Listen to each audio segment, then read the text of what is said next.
ርዕሰ ሊቃነ ጳጳሳት ሌዮ 14ኛ በአሲዚ የሚያስተላልፉት መልእክት ወጣቶችን እንደሚያበረታታ ተገለጸ።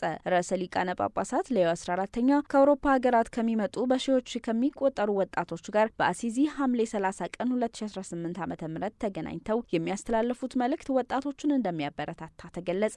ቅዱስነታቸው በመልእክታቸው ወጣቶች የቅዱስ ፍራንቺስኮስን መንፈስ በመላበስ በድፍረት የእምነት የዓላማና የአገልግሎት ሕይወትን እንዲቀበሉ ያበረታቷቸዋል ተብሏል።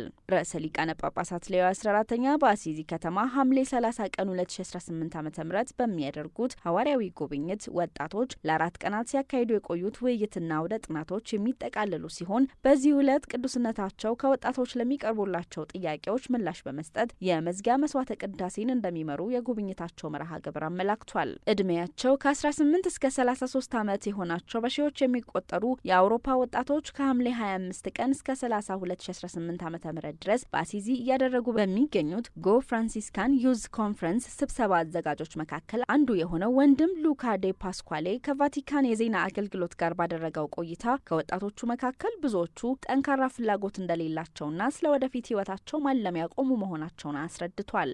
በመሆኑም ርዕሰ ሊቃነ ጳጳሳት ሌዮ 14ኛን የመሳሰሉ ሰዎችን መስማት አስፈላጊ መሆኑን ለዜና አገልግሎቱ የተናገረው ወንድም ሉካ ቅዱስነታቸው ለወጣቶች ስለ ሕይወት ሙላት ሊነግሯቸው እንደሚችሉ ገልጾ ቅዱስ ፍራንቺስኮስን የመሳሰሉ ምሳሌ መሆን የሚችሉ ሰዎች መፈለግ ጠቀሜታ እንዳለውና ቅዱስ ፍራንቺስኮስ የዛሬዎቹን ወጣቶች ሊያነጋግራቸው እንደሚችል አስረድቷል። ርዕሰ ሊቃነ ጳጳሳት ሌዮ 14ኛ ሐምሌ 30 ቀን 2018 ዓ.ም ጠዋት በማለዳ ወደ አሲዚ እንደሚደርሱ የገለጸው ወንድም ሉካ ስነ ስርዓቱ በሙሉ መላእክት ንግስት እመቤታችን ቅድስት ድንግል ማርያም ባዚሊካ ውስጥ በምትገኝ ቅዱስ ፍራንቺስኮስ መልሶ በጠገናትና በኖረባት ትንሿ ቤተ ጸሎት ውስጥ እንደሚከናወን አስረድቷል። ጸሎት ቤቱ ለፍራንቺስካውያን ማህበራት በሙሉ እንዲሁም ዘንድሮ ለሚከበረው የቅዱስ ፍራንቺስኮስ ዕረፍት 800ኛ ዓመት መታሰቢያ በዓል ቁልፍ ቦታ መሆኗን አስታውቋል። መረጃው የቫቲካን ዜና አገልግሎት ነው።